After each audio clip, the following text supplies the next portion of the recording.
రాజధాని అమరావతి ఇప్పటి వరకు మూలన ఉన్న ప్రాంతంగా ముసురు పట్టిన ప్రాంతంగా మారిపోయింది. ఎటు చూసినా తుమ్మలు తుప్పలు తప్ప గత 5 ఏళ్లలో ఇక్కడ జరిగింది ఒరిగింది ఏమీ లేదు. కానీ ఇప్పుడు ప్రభుత్వం మారటం, సీఎం చంద్రబాబు గద్దెనెక్కటంతో అమరావతి తలరాత మారిపోనుంది. ఒక ఖచ్చితమైన సమయం పెట్టుకొని దాని ప్రకారం పనులు చేసేందుకు కేవలం 3 ఏళ్లలోనే అమరావతిని 90% వరకు తీర్చిదిద్దేందుకు ప్రభుత్వం నడుం బిగించింది. ఇంతకీ చంద్రబాబు గెలుపుతో అమరావతి ఎలా మారబోతోంది? మళ్ళీ భూముల ధరలు పెరుగుతాయా? రానున్న రోజుల్లో పరిస్థితి ఎలా ఉండబోతుంది?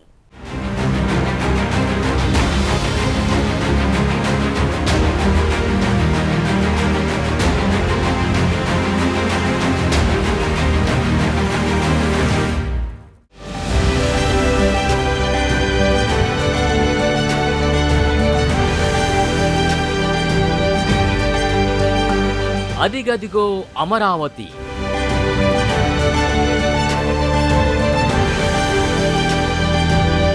ఆంధ్రుడు కలల కన్న స్వరాజ్యం.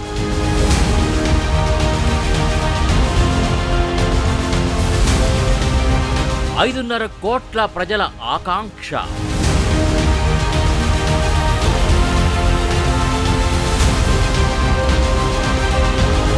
ఏపీ ప్రజలు తలెత్తుకుని చెప్పుకునే రాజధాని.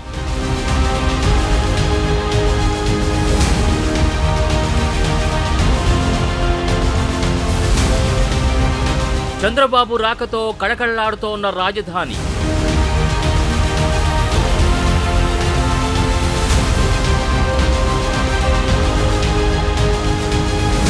ఉద్యమాలతో ఉక్కిరిబిక్కిరైన అమరావతికి ఊపిరి.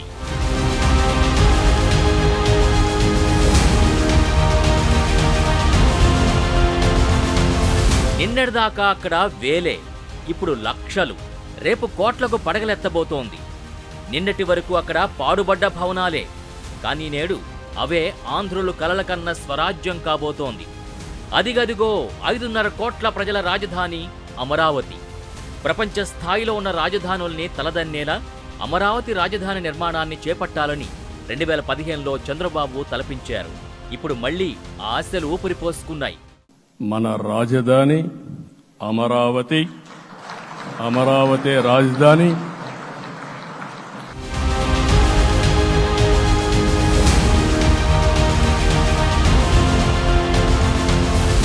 శాతవాహనుల కాలంలో ఆంధ్రుల రాజధానిగా ఓ వెలుగు వెలిగింది అమరావతి. ఆ స్ఫూర్తితోనే నవ్యాంధ్ర రాజధానిగా అమరావతి నిర్మాణం ప్రారంభమైంది. విభజన తర్వాత రాజధాని లేని రాష్ట్రంగా మిగిలిన ఆంధ్రప్రదేశ్కు ఆ లోటు తీర్చేందుకు అమరావతి నిర్మాణం మొదలైంది. చారిత్రక సాంస్కృతిక వారసత్వానికి ప్రతీకగా ఉన్న అమరావతి స్ఫూర్తితో రాజధానిని ప్రపంచ స్థాయి నగరంగా తీర్చిదిద్దేందుకు శరవేగంగా ప్రయత్నాలు జరిగాయి.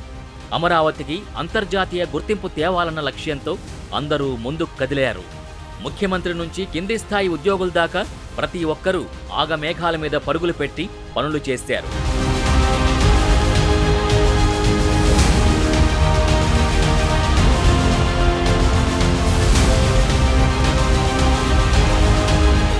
కలల సౌధం నిర్మాణం కొంతమేర సాగాక పరిస్థితులు ప్రతికూలంగా పరిణమించాయి. ప్రభుత్వం మారిపోయింది. అమరావతి నిర్మాణం ఆగిపోయింది. 5 ఏళ్ల పాటు నిలిచిపోయింది. ఉజ్వల వైభవానికి ప్రత్యేకగా ఉంటుందనుకున్న ప్రాంతం పిచ్చి మొక్కల నిలయంగా మారింది. రూపురేఖలు కోల్పోయింది. అమరావతి రాజధాని అన్నది ఇక చరిత్రేనని అనుకుంటున్న సమయంలో మళ్లీ మహానగర నిర్మాణానికి అవకాశం లభించింది. కృష్ణమ్మ తీరాన సగర్వంగా సమున్నతంగా అమరావతి ఉనికి చాటేందుకు వడివడిగా అడుగులు పడుతున్నాయి.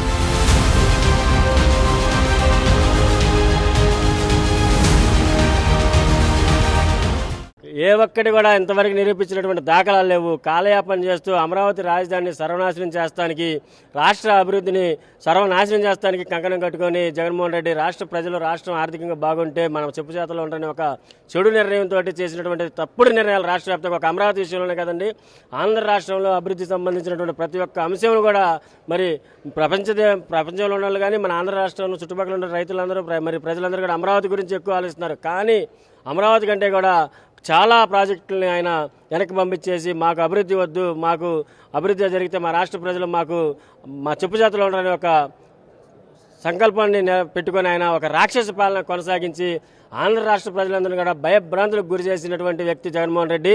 గడిచిన 5 ఏళ్లుగా ఈ ప్రాంతమంతా నిర్మానుష్యంగా మారింది. పిచ్చి చెట్లతో నిండిపోయింది. అడవిని తలపించేలా తయారైన ఈ ప్రాంతం మరోసారి కళకళలాడబోతోంది.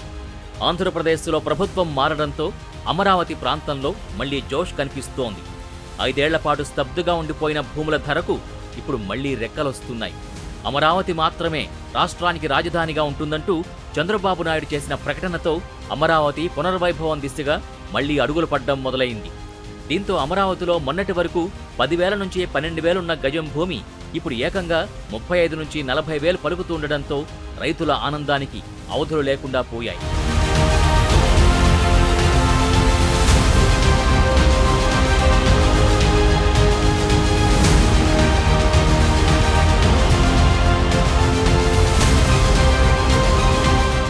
అమరావతి ఇది ప్రజల రాజధాని.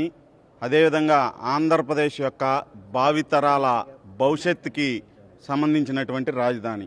ఈ అమరావతి రాజధాని సెల్ఫ్ ఫైనాన్స్ సిటీ. దీనికి కేవలం ఆర్థిక సహకారం మాత్రమే రాష్ట్ర ప్రభుత్వం అందించవలసిన అవసరం ఉంది. అంతేగాని రాష్ట్రంలో ఉన్నటువంటి నిధులన్నీ కూడా ఈ అమరావతి అభివృద్ధికి వాడాల్సిన అవసరం లేదు. కేవలం సహకారం అందిస్తే ఈ అమరావతి దాని అంతటకు అదే అభివృద్ధి చెందిద్ది. ఈ అమరావతి ప్రాంతంలో 55,000 ఎకరాల భూమి ఉన్నది. ఈ 55,000 ఎకరాల భూమిలో 8,000 ఎకరాల భూమి మాత్రమే ఇక్కడున్న స్థానిక రైతులది. మిగతా 45,000 ఎకరాల భూమి ఈ రాష్ట్రంలో ఉన్న ప్రతి ఒక్క ప్రజలది, ప్రతి ఒక్కరిది, ఈ రాష్ట్ర ప్రభుత్వం యొక్క ఆస్తి. ఎన్టీఆర్ జిల్లా, పల్నాడు, గుంటూరు, బాపట్ల, కృష్ణా, ఏలూరు జిల్లాల పరిధిలో సిఆర్డీఏ విస్తరించింది. దాదాపు 8,352.69 చదరపు కిలోమీటర్ల మేర విస్తరించిన అమరావతి రాజధాని ప్రాంతం మరొకసారి కళకళ్లాడబోతోంది. రాజధాని నిర్మాణం, మిగతా అంశాలన్నీ పూర్తి చేయడానికి కార్యాచరణ రూపొందిస్తున్నారు. చంద్రబాబు వస్తే అమరావతికి పూర్వవైభవం వస్తుందన్న కలని నిజం చేస్తూ ఆయన ప్రమాణ స్వీకారం అనంతరం మళ్లీ అమరావతిపై స్పెషల్ ఫోకస్ పెట్టారు. అందుకు అనుగుణంగా మళ్లీ శరవేగంగా పనులు మొదలుపెట్టి ర్యాపిడ్ స్పీడ్తో దూసుకెడుతున్నారు.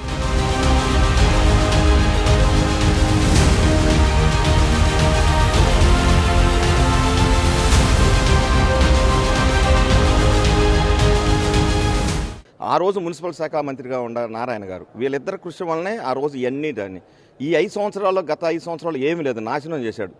ఈ సైకో ముఖ్యమంత్రి, లాస్ట్ సైకో ముఖ్యమంత్రి నాశనం చేశాడు. ఇప్పుడు ఎట్లా ఉందంటే అండి, ఈ 5 రోజుల్లోనే మార్పులు కనపడుతున్నాయి. గత 5 రోజుల నుంచి మా ఛానల్లో ఉన్న కంచి చెట్లు, మా సైట్లో ఉన్న అన్ని క్లీన్ చేస్తూ ఉన్నారు. ఇది ప్రజా రాజధాని, ఇది ప్రజల, ఇది అందరి సొత్తు. ఇది ఆంధ్రప్రదేశ్ 5 కోట్ల మందికి అమరావతి అదే రాజధాని. దీన్ని నాశనం చేసి ఇక్కడ కొంతమంది శక్తులు ఈ నాశనం చేశారు. వీళ్ళందరినీ వీళ్ళందరి మీద కేసులు పెట్టాలి, అమరావతిని అభివృద్ధి చేయాలి. విభజిత ఆంధ్రప్రదేశ్కు రాజధాని నగరంగా 2015లో అమరావతి పురుడు పోసుకుంది. రాష్ట్ర ప్రజల ఆత్మగౌరవాన్ని నిలబెట్టేలా ప్రపంచ స్థాయి నగరంగా అమరావతికి అప్పటి ముఖ్యమంత్రి చంద్రబాబు రూపకల్పన చేశారు. పరిపాలనా నగరంతో పాటు ఆర్థిక, న్యాయ, వైద్య, క్రీడ, సాంస్కృతిక, ఎలక్ట్రానిక్స్, పర్యాటక, విద్య, వైజ్ఞానికమంటూ నవనగరాల నిర్మాణాలకు చోటు కల్పించారు. 217 చదరపు కిలోమీటర్లలో తొలి దశలో 58,000 కోట్ల రూపాయల అంచనాలతో రాజధాని నిర్మాణ పనులు చేపట్టారు.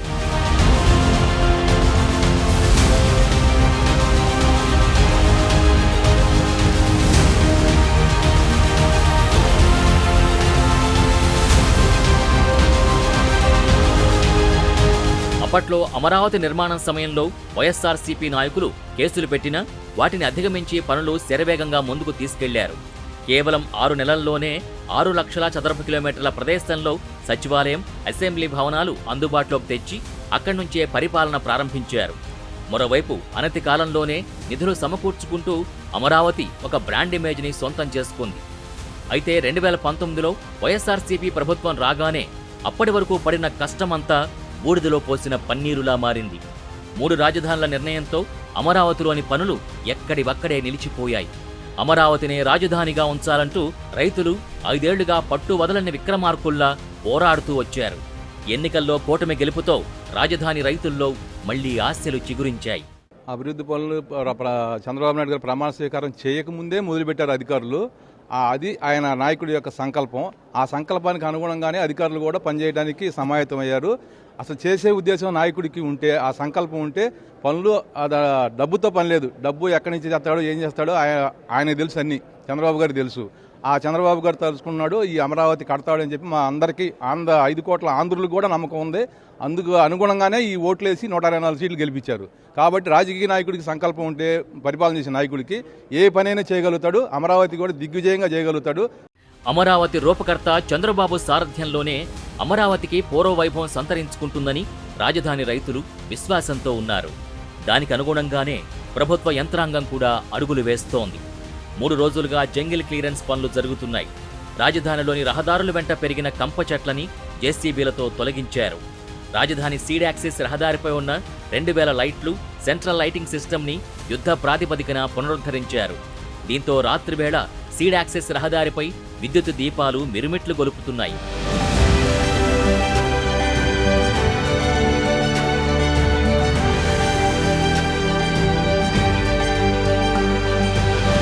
ప్రభుత్వ, ప్రైవేట్ సంస్థలకు తాగునీరు అందించేందుకు రాయపూడి వద్ద కృష్ణానది ఒడ్డున 10 LMD తాగునీటి ట్యాంకు నిర్మాణ పనులు శరవేగంగా జరుగుతున్నాయి.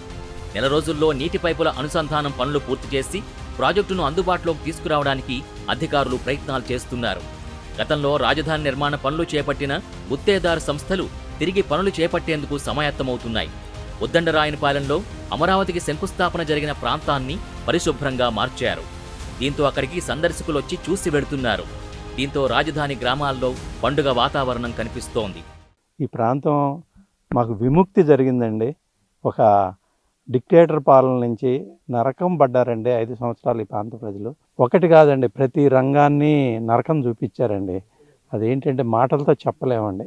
అందుకని ఈ రోజున ఇక్కడికి వచ్చి దండం పెట్టుకుని మళ్ళీ ఈ ప్రయత్నాలన్నీ నిర్విఘ్నంగా సాగాలని, ప్రజలందరూ కోరిక తీరాలని ప్రాంతానికి వచ్చి మళ్ళీ నమస్కారం పెట్టి కొబ్బరికాయ కొట్టుకుని వెళ్తున్నాను. గుంటూరు నుంచి వచ్చాము చూడటానికి. ఇంత ముందల శంకుస్థాపన చేసినప్పుడు వచ్చాము, మధ్యలో ఒకసారి వచ్చాము. అప్పుడంతా ఎంత నీట్గా ఏమీ లేదు, అన్నీ పడగొట్టి అన్నీ ఎట్లా పడితే అలా ఉన్నాయి. ఏ సంఘిక కార్యక్రమాలన్నీ కూడా ఇక్కడ జరుగుతూ ఉన్నాయి. మళ్ళీ ఇప్పుడు వచ్చి చూసి ఇప్పుడు అన్నీ క్లీన్ చేస్తున్నారు. నేను గుంటూరు నుంచి వచ్చే దారుల్లో కూడా అన్నీ చూశాను. హైవేస్ అన్నిట్లో కూడా ముందల సైడ్స్ ఉన్న చెట్లన్నీ కూడా కొడుతున్నారు. మళ్ళీ ఇది పాత వైభవానికి వెళ్తుందని ఆశిస్తున్నాను. త్వరలో చంద్రబాబు నేతృత్వంలో జరిగే ఉన్నత స్థాయి సమావేశంలో అమరావతిలో ప్రస్తుత పరిస్థితిని సమీక్షించడంతో పాటు సత్వరం చేపట్టాల్సిన పనులపై నిర్ణయం తీసుకుంటారు. అమరావతిలో వివిధ దశల్లో ఉన్న నిర్మాణాల్ని వీలైనంత త్వరగా వినియోగంలోకి తీసుకురానున్నారు. తద్వారా అమరావతికి జీవం వస్తుందని రైతులు భావిస్తున్నారు. పనులు పట్టాలెక్కితే అమరావతి ఎక్స్ప్రెస్ వేగంతో దూసుకెడుతుందనే విశ్వాసం వ్యక్తం చేస్తున్నారు. తాము పడిన ఇబ్బందులకి చంద్రబాబు రూపంలో పరిష్కారం దొరికిందని రాజధాని రైతులు ఆనందం వ్యక్తం చేస్తున్నారు. అమరావతి అనేది మీరు అన్నట్టుగా ఇప్పుడు ఏందని చెప్పంటే అభివృద్ధి చెందుతుందని చెప్పానంటే విజన్ ఉన్న నాయకుడు మన చంద్రబాబు నాయుడు గారు. ఎందుకంటే గతంలో హైదరాబాద్లో జరగడం జరిగింది. అదేవిధంగా ఇక్కడ కూడా పోయినసారి 5 సంవత్సరాల టైం ఉంటే 3 సంవత్సరాలు ల్యాండ్ పూలింగ్ తీసుకోవడం కానీ, రాజధాని ఎక్కడ పెట్టాలని చెప్పాను కానీ, తర్వాత ఏంటంటే మ్యాపింగ్ తీసుకోవడం కానీ సరిపోయింది. 2 సంవత్సరాల్లోనే ఇక్కడ అభివృద్ధి చేయడం జరిగిందనమాట. హెచ్ఓడిస్ బిల్డింగ్స్ కానీ, హైకోర్టు కానీ, సచివాలయం కానీ ఇవన్నీ కూడా నిర్మించడం జరిగింది. ఉద్యోగస్తులను కూడా అదేవిధంగా హైదరాబాద్ నుంచి ఇక్కడికి తీసుకొచ్చి వాళ్ళని మెప్పించి తీసుకొచ్చి చేయడం జరిగింది. అంటే అతనిలో ఉన్న ఏంటంటే అభివృద్ధి కానీ విజన్ ఉన్న నాయకుడు అని చెప్పంటే చంద్రబాబు నాయుడు గారు. పాత ముఖ్యమంత్రి వచ్చినప్పుడు దాదాపుగా 100 అడుగులు 200 అడుగులు దూరంగా ఉంచేసి కంచెలేయటం, పరదాలు కట్టుకోవడం తప్పితే వేరే రకంగా ఏమీ లేదు. ఈ ముఖ్యమంత్రి గారు వచ్చిన తర్వాత కనీసం ఒక కుటుంబం పీకుండా లేకుండా ఎవరి పనులు వాళ్ళు చేసుకుంటున్నారు. సక్రమంగా జరుగుతుంది. చంద్రబాబు నాయుడు గారు అమరావతి అభివృద్ధి చేస్తారు. ఆ అభివృద్ధి ఫలాలు మొత్తము మన ఆంధ్రప్రదేశ్కి ఉపయోగపడతాయి. మన ఆంధ్రప్రదేశ్ మొదటి స్థానంలో నిలుపుతారని కోరుకుంటున్నాను. ఐఏఎస్ అధికారులు, ఉద్యోగుల బహుళ అంతస్తుల భవనాలు, జ్యుడిషియల్ క్వార్టర్స్, ప్రభుత్వ టైప్ 1, టైప్ 2 భవనాలు, శాశ్వత రాజధాని నిర్మాణ పనుల్లో భాగమైన జీఏడీ మెగా టవర్లు అన్నీ పిచ్చి చెట్లతో కమ్మేసుకున్నాయి. ఇక ఎక్స్పీరియన్స్ సెంటర్ తాళాలు తెరిచి బూజు దులుపుతున్నారు. ఈ సెంటర్ నలువైపులా విస్తరించి ఉన్న పొదల్ని తొలగిస్తున్నారు. రాజధానిలో విద్యుత్ తీగల్ని, భూగర్భంలో ఏర్పాటు చేసిన నిర్మాణాలు ఎక్కడ ఉన్నాయో తెలియనంతగా పిచ్చి చెట్లు విస్తరించాయి. వాటిని తొలగించి అన్నీ బయటకు కనిపించేలా చేస్తున్నారు. ఉద్దండరాయనపాలెంలో గత టీడీపీ ప్రభుత్వ హయాంలో అమరావతికి శంకుస్థాపన చేసిన ప్రాంతాన్ని శుభ్రం చేస్తున్నారు. సిఆర్డీఏ కమిషనర్ వివేక్ యాదవ్ ఈ పనుల్ని పర్యవేక్షిస్తున్నారు. శుక్రవారం నుంచి ఈ పనులు జరగనున్నాయి. ఇదిలా ఉంటే రాజధాని నగరం అమరావతి ప్రస్తుత స్థితిగతులు, భవిష్యత్తులో తీసుకోవాల్సిన చర్యలపై సూచనలు చేసేందుకు ఒక అధ్యయన కమిటీని వెయ్యాలని రాష్ట్ర ప్రభుత్వం నిర్ణయించింది. దీనికి సంబంధించిన విధి విధానాలు 2 రోజుల్లోనే విడుదల కానున్నాయి. అమరావతి రాజధాని నిర్మాణాల పనులు ఏ స్థాయిలో నిలిచిపోయాయి, ప్రస్తుతం నిలిచిపోయిన పనుల్ని ఎలా పూర్తి చేయాలి తదితర అంశాలపై అధ్యయన కమిటీ పరిశీలించాల్సి ఉంటుంది.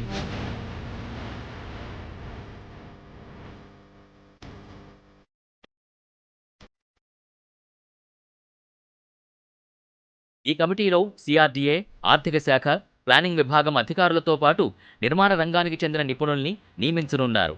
ఈ కమిటీ రాజధాని ప్రాంతం అమరావతిలో పర్యటించి నిలిచిపోయిన అమరావతి ప్రభుత్వ కాంప్లెక్స్తో పాటు అండర్ గ్రౌండ్ డ్రైనేజీ వ్యవస్థ, రోడ్లు, విద్యుత్ సదుపాయాలు, నిర్మాణంలో ఉండే భవనాల స్థితిగతులపై వేర్వేరుగా నివేదిక తయారు చేయనున్నట్టు సమాచారం.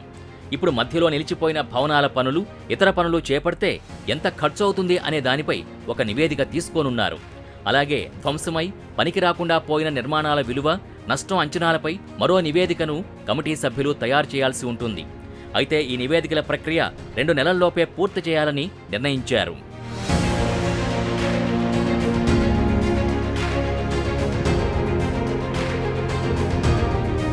ఏపీ రాజధాని అమరావతిని గ్రీన్ అండ్ బ్లూ సిటీగా తీర్చిదిద్దేందుకు ప్రభుత్వం కృషి చేస్తోంది. ఉద్యానవనాలు, జలాశయాలతో కళకళ్లాడే విధంగా అమరావతి నగరాన్ని తీర్చిదిద్దబోతున్నారు. ఇందుకోసం పెద్ద ఎత్తున పార్కుల నిర్మాణం చేపట్టేందుకు గతంలోనే ప్రణాళికలు రూపొందించారు.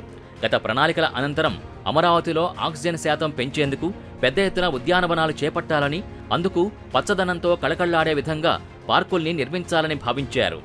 అందుకనుగుణంగానే కృష్ణానది నుంచి లా సిటీ వరకు 300 ఎకరాల్లో పార్కు నిర్మాణ పనులు జరిగాయి. పార్కు చుట్టూరా 4.4 కిలోమీటర్ల మేర చెట్లు, పార్కు మధ్యలో దాదాపు 50 ఎకరాల్లో భారీ జలాశయం, అందులోనే బోటింగ్, ఎత్తైన ఫౌంటైన్, లేజర్ షో ఏర్పాటు చేయాలని భావించారు.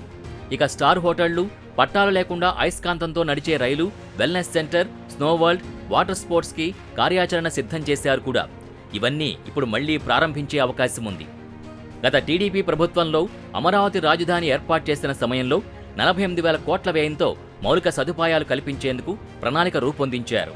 దీనిలో రోడ్లు, విద్యుత్ వ్యవస్థ, భూగర్భ డ్రైనేజీ, విద్యుత్ లైన్లు, తాగునీటి సరఫరా, ప్రభుత్వ అధికారులు, ఉద్యోగులు, సిబ్బంది, జ్యుడిషియల్ సిబ్బందికి అవసరమైన తాత్కాలిక భవనాల నిర్మాణానికి సుమారు 9,050 కోట్ల వరకు ఖర్చు చేశారు. సుమారు 1000 కోట్ల విలువైన సామగ్రిని దిగుమతి చేశారు. 11,000 కోట్లతో ప్రణాళిక రూపొందించారు.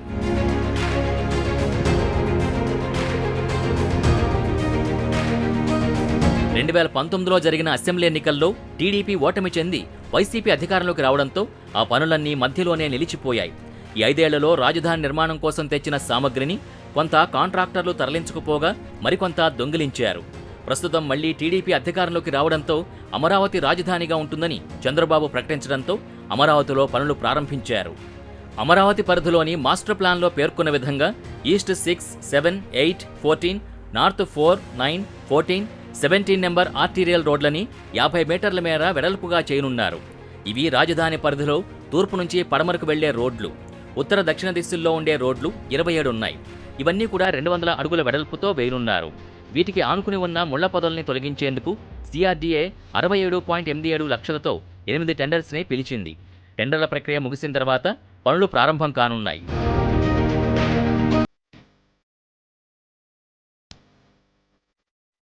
మరోవైపు మున్సిపల్, పట్టణాభివృద్ధి మంత్రిగా ఆదివారం బాధ్యతలు స్వీకరించారు నారాయణ. ఈ సందర్భంగా అమరావతిపై కీలక ప్రకటన చేశారు. రైతుల కౌలు కూడా ఇవ్వకుండా ఇబ్బంది పెట్టారని ఆరోపించారు.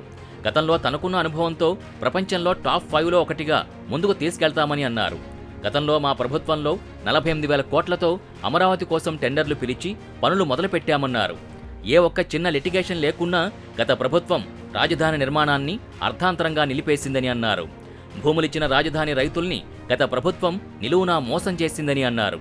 వైసీపీ అరాచక పాలనతో విసుగు చెంది ప్రజలు ఎన్డీఏకు అధికారమిచ్చారని అన్నారు. త్వరలోనే రాజధాని పునర్నిర్మాణ పనులు ప్రారంభిస్తామన్నారు. ఒక ప్లాను, ఆలోచన, డిస్కషన్స్ అన్నీ ఉంటే జరుగుతుంది. పోయినసారి కూడా 9,000 కోట్లు ఖర్చు పెట్టాం.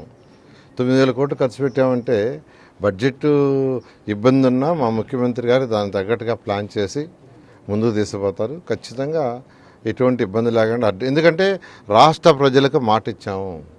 మాట తప్పకూడదు అనేది మా సీఎం గారి యొక్క ఇది.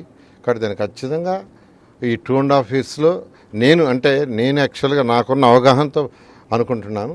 అధికారులతో కూర్చున్న తర్వాత దాని యొక్క టెంటేటివ్ డేట్ని తీసుకొని మళ్ళీ ప్రజలకు వివరిస్తాం. ఈ బిల్డింగ్స్ ఏదైతే ఉండే అధికారులకు కట్టిన బిల్డింగ్స్ అది ఓన్లీ 10%, కొన్ని బిల్డింగ్స్ 15%, 20% ఉండే. అది ఇమీడియట్గా కంప్లీట్ చేస్తాం. తర్వాత ఈ రోడ్స్ గిడ్స్ అంతా డ్యామేజ్ని ఫస్ట్ ఎస్టిమేట్ చేయాలి. ఎంత డ్యామేజ్ చేశారు, ఎవరు చేశారు, దానికి ఏదైనా మళ్ళీ ఒక కమిటీ ఏమన్నా చేయాలనేది ఇవన్నీ కూడా అధికారులతో కూర్చొని డిస్కస్ చేసి ముందు పోవడం జరుగుతుంది. ప్రభుత్వ వేగంతో అమరావతిలోని ఖాళీ స్థలాలకి గిరాకీ పెరిగింది. గడిచిన 6 నెలల కిందట అమరావతి హైకోర్టు సమీపంలో గజం స్థలం 16,000 పలికింది. రాజధాని వస్తుందా చస్తుందా అని ఇక్కడ స్థలాలను ఎవరూ కొనలేదు. ఇప్పుడు హైకోర్టు సమీపంలోని గజం స్థలం ₹1,00,000 చేరింది. అయ్యో, అప్పుడెందుకు కొనలేదని ఆశాబహులు తమని తాము నిందించుకుంటున్నారు. ఇక గన్నవరం ఎయిర్పోర్ట్ సమీపంలోని ప్లాట్ల ధరలు విపరీతంగా పెరిగాయి. అపార్ట్మెంట్లలో ఫ్లాట్ ధరలు పెరిగాయి. నిన్న మొన్నటిదాకా 35 లక్షలు పలికిన డబుల్ బెడ్రూమ్ ఫ్లాట్ ధర ఇప్పుడు 60 లక్షలకు చేరింది. ఇక లావాదేవీలు పెరుగుతున్నాయి. ఈ క్రమంలో రియల్ రంగంతో చిల్లి గవ్వలేని ఏపీ ప్రభుత్వ ఖజానాలో కాసుల వర్షం ఖాయమని పరిశీలకులు అంచనా వేస్తున్నారు. ఏది ఏమైనా నవ్యాంధ్ర రాజధాని కావాలని కలలు కన్న ఆంధ్రప్రదేశ్ పౌరుడి కలలు మరికొన్ని రోజుల్లో సాకారం అవ్వడంలో ఎలాంటి సందేహం లేదు.